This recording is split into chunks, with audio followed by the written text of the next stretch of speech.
લગ્નની સિઝન દરમિયાન સોના અને ચાંદી ખરીદનારાઓ માટે સારા સમાચાર છે। લગ્નની સિઝન શરૂ થાય તે પહેલા જ નવેમ્બરની શરૂઆતમાં સોના અને ચાંદીના ભાવમાં ઘટાડો થયો છે।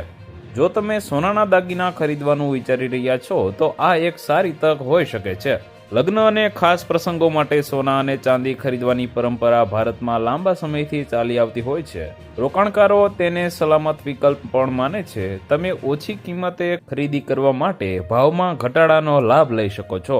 4 નવેમ્બરના રોજ બપોરે 12:30 વાગ્યે અપડેટ મુજબ MCX પર 5 ડિસેમ્બરની એક્સપાયરીનું ગોલ્ડ ₹1,20,685 પ્રતિ 10 ગ્રામ પર ટ્રેડ થઈ રહ્યું હતું, જે અગાઉના ₹1,21,409ના બંધ ભાવથી લગભગ ₹724 ઘટીને છે। આનો અર્થ એ થયો કે સોનાના ભાવમાં 0.6% ઘટાડો થયો છે। તો વધુ માહિતી મેળવવા માટે ચેનલ સાથે જોડાયેલા રહો। વિડીયો પસંદ આવે તો લાઇક કરી દેજો। ચેનલમાં નવા છો તો સબસ્ક્રાઇબ કરી દેજો।